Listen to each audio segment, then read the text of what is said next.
Bonjour les amis, Israël, Iran, qu'est-ce qui a fait qu'on en est arrivé à cette extrémité? Et c'est pas fini, j'ai l'impression que ça fait que commencer.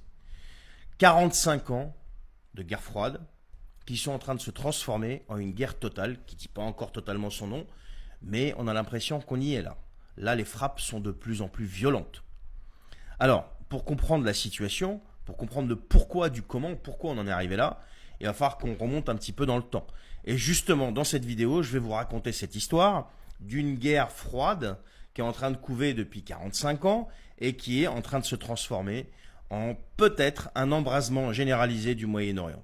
Mais avant, s'il vous plaît, je vous demanderai de partager cette vidéo, de la commenter, de la liker et de vous abonner si vous n'êtes pas encore abonné. Alors au passage, on va faire un petit parallèle qui est peu connu. Alors, l'Iran, comme le Liban, n'ont pas toujours été l'ennemi d'Israël. Ça, c'est historique. Les deux pays ont basculé à des époques différentes, mais selon la même logique. Alors concernant l'Iran, ce qu'il faut savoir, c'est qu'avant 1979, l'Iran et Israël entretenaient des relations. Sous le Shah, ils coopéraient discrètement ensemble. L'Iran vendait du pétrole à Israël. Israël fournissait des technologies, du renseignement. Ils avaient des intérêts communs. S'opposer au nationalisme arabe, à l'URSS, aux frères musulmans. C'était leur objectif commun. L'Iran n'était pas un ennemi idéologique d'Israël, c'était même un partenaire stratégique, mais dans l'ombre. Et c'est là qu'on peut tracer un parallèle avec le Liban.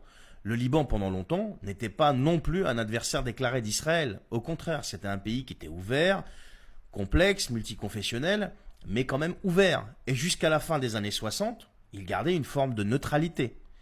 Mais tout va basculer en 1969 avec les accords du Caire. Alors ces accords, j'en ai déjà parlé, ils sont signés entre le gouvernement libanais et l'Organisation de libération de la Palestine de Yasser Arafat, sous médiation égyptienne.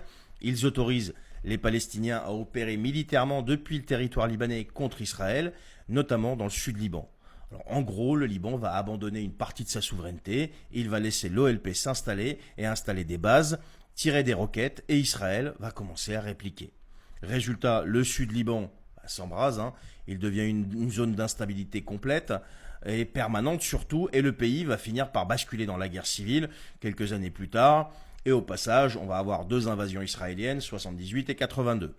L'Iran islamique va s'inviter dans ce jeu et va y implanter le Hezbollah que tout le monde connaît.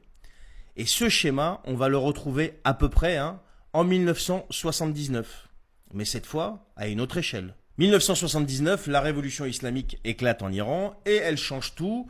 Le Shah est renversé, l'ayatollah Khomeini prend le pouvoir et là, c'est un basculement idéologique total. Israël va passer de partenaire discret à ennemi absolu.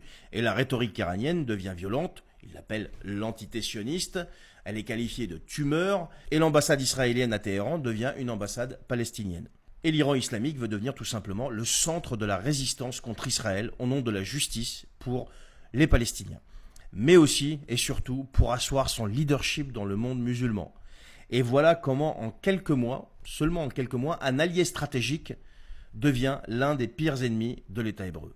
Et là on arrive en 1982, l'Iran arrive au Liban et installe le Hezbollah. Donc dans la foulée, en 1982, Israël envahit le Liban Sud pour lutter contre l'Organisation de libération de la Palestine de Yasser Arafat. L'Iran va en profiter, il envoie ses gardiens de la révolution pour former un nouveau groupe chiite libanais, et ce sera le Hezbollah.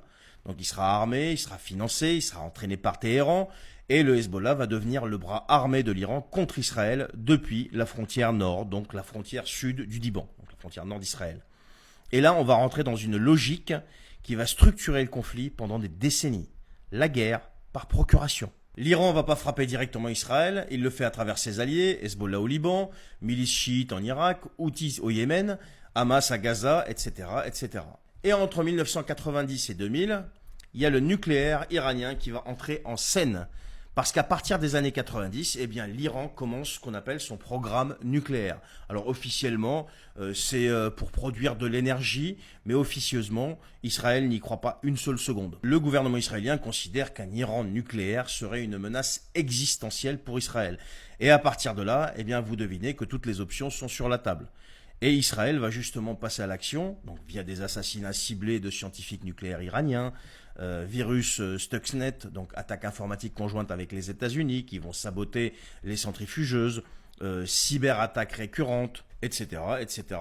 Et donc l'Iran va répondre et va lancer ses propres attaques contre des infrastructures israéliennes comme des systèmes d'eau, transports, hôpitaux et j'en passe. On est en pleine guerre de l'ombre, invisible, mais constante. Et c'est la guerre version 21e siècle. Mais l'Iran ne va pas s'arrêter là. Elle va tisser sa toile sur la Syrie, l'Irak, le Yémen.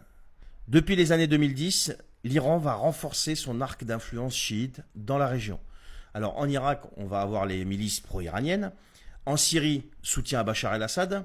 Au Liban, on va avoir les Hezbollah. Et au Yémen, on va avoir les Houthis. Et pour Israël, cet arc chiite est une stratégie d'encerclement. Donc Israël va réagir en menant des centaines de frappes sur des positions iraniennes en Syrie, mais sans jamais